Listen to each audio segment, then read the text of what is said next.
So hey guys welcome back channel आज आइसकेको छु न्यू भिडियो लिएर आजको भिडियोमा हामी भनिन्छौँ रमाइलो एपको बारेमा। टिकटक ब्यान भएपछि नेपालमा लन्च भएको त्यो रमाइलो एप। सो यसकै बारेमा आज भन्नेछु, योमा आइडी कसरी क्रिएट गर्ने र के कसो छ यो एप त्यसको बारेमा डिटेल्समा आज तपाईले बुझाउने छु यो भिडियोमा।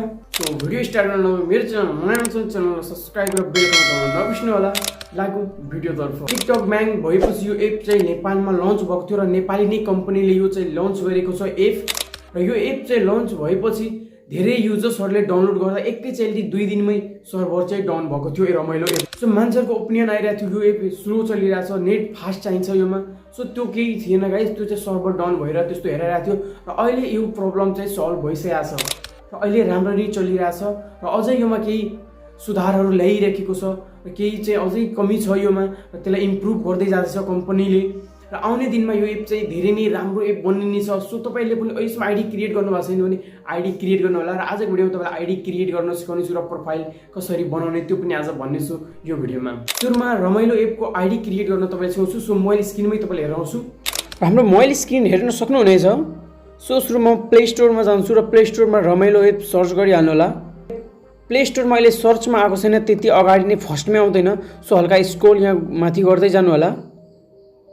सो यति चाहिँ खोज्नु होला, अहिले चाहिँ त्यति सर्चमा आएको छैन। सो यहाँ रहेको छ रमाइलो एप हाम्रो। सो यो एप रहेको छ। सो यसको डाउनलोडर पनि अहिले चाहिँ छिटै नै फास्ट ग्रो भइरहेछ। सो यसको डाउनलोडर चाहिँ 15K प्लस रहेको छ र यसको चाहिँ रेटिङ पनि धेरै नै राम्रो छ, 4.3। यो एउटा राम्रो रेटिङ हुनसक्छ गाइज। यो चाहिँ यो 4.3 चाहिँ एउटा राम्रै रेटिङ पाएको छ। सो यो एपलाई म डाउनलोड गरिहाल्दैछु। तपाईँ प्ले स्टोरमा चाहिँ पाउनु भएन सर्चमा भने यही भिडियोको डिस्क्रिप्सनमा मैले यो एपको लिङ्क राखिदिन्छु, त्यहाँबाट प्ले स्टोरमा तपाईँ डाइरेक्ट आइहाल्नुहुन्छ यस्तो इन्टरफेस। सो यहाँ आएर तपाईँ डाउनलोड गर्नु होला।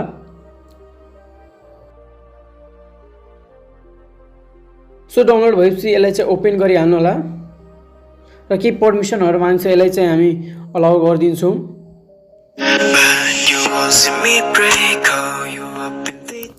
सो यहाँ अब भिडियोहरू हेर्न सक्नुहुन्छ। यस्तै चाहिँ अब टिकटक जस्तै इन्टरफेस रहेको छ, हल्का मात्रै डिफ्रेन्स छ।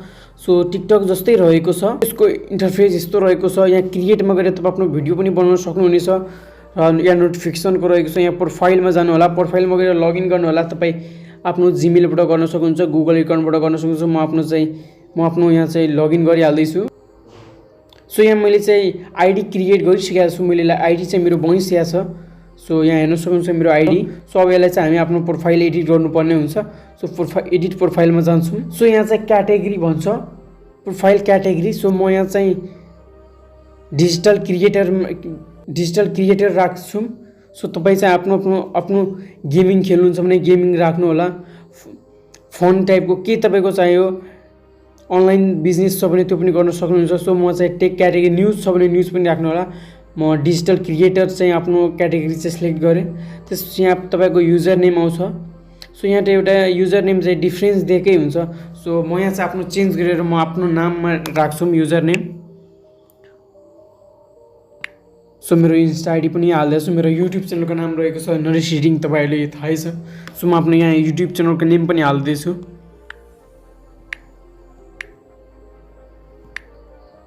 नरेश रिडिङ 00 म आफ्नो युट्युब च्यानलको नेम पनि हाल्दैछु। सो डाउन गरिदिन्छु।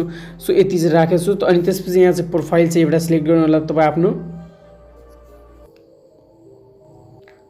सो मैले आफ्नो यहाँ चाहिँ प्रोफाइल चाहिँ सेट गरिसकेको छु। सो यति गरिसकेपछि तपाईँ आफ्नो बायो लेख्नु होला। सो म बायो म पछि लेख्छु। हाम्रो यति गरिसकेपछि यसलाई अपलोड गरिदिनु होला।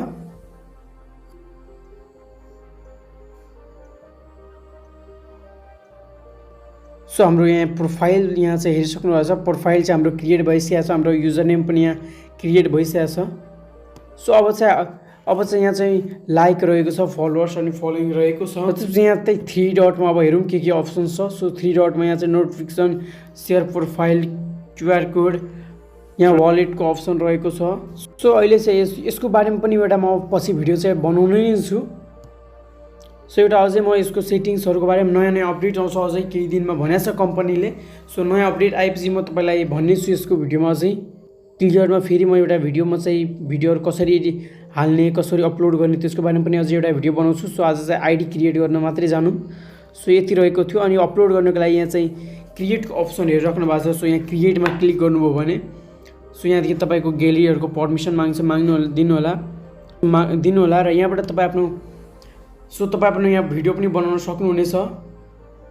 सो यहाँ ग्यालेरीबाट पनि तपाईँ लिन सक्नुहुनेछ। सो ग्यालेरीबाट पनि यहाँ भिडियो अपलोड गर्नु होला। आई होप तपाईँले आइडी क्रिएट गर्न जानिसक्नु भएको छ र छिटै नै म नेक्स्ट भिडियो पनि ल्याउँछु गाइज। त्यो भिडियो अपलोड कसरी गर्ने र के कस्तो सेटिङ्स हुन्छ भिडियो भाइरल गर्ने त्यसको बारेमा पनि भिडियो म छिटै नै लिएर आउनेछु। र यो रमाइलो एप अहिलेसम्म तपाईँले आइडी क्रिएट गर्नु भएको छ भने आइडी क्रिएट गर्नु होला। म चाहिँ भिडियो चाहिँ ढिलो बनाएँ गाइज, किनकि यो स्टोरबाट त्यो एपलाई डिलिट गरेको थियो, त्यसै कारण म भिडियोहरू बनाइरहेको थिइनँ। र अब चाहिँ प्ले स्टोरमा फेरि आइसकेको छ। धेरै नै त्यति फास्ट टप सर्चमा आइरहेको छैन, बट प्ले स्टोरमा आइसकेको छ फेरिदेखि गाइज। सो तपाईँहरूले पनि डिस्क्रिप्सनमा लिङ्क हालिदिएको छु, त्यो एपको डाउनलोड गर्नु होला। त्यति सर्च मैले आइरहेको छैन। सो यही भिडियोको तल मैले डिस्क्रिप्सनमा एपको लिङ्क हालिदिएको छु, त्यहाँबाट तपाईँहरू डाउनलोड गर्नु होला र त्यहाँ चाहिँ तपाईँले आइडी क्रिएट गर्नु होला। सो मैले आफ्नो पनि आइडी क्रिएट गरिसकेको छु। मेरो यो हेर्न सक्नुहुन्छ, यो मेरो आइडी। सो यो आइडीलाई मलाई पनि फलो गर्नु होला। म अब त्यहाँ पनि अरू अपडेटहरू र त्यहाँ पनि म पनि भिडियो अब बनाउने छु। र टिकटकले म त्यति खासै इन्ट्रेस्ट अब मलाई लाग्दैन। टिकटक ब्यान्ड भएपछि एउटा राम्रो एप हुनसक्छ गाइज। यो टिकटक ब्यान्ड भएपछि एउटा राम्रो एप हो गाइज। तपाईँ पनि छिटैभन्दा छिटै यो भिडियो हेरेर सो आइडी चाहिँ क्रिएट गर्नु होला। मिल्नेछौँ हामी नेक्स्ट भिडियोमा। सो तपाईँलाई केही प्रब्लम आयो मलाई इन्स्टाग्राममा मलाई मेसेज गर्नु होला, त्यहाँ पनि मलाई फलो गरिहाल्नु होला।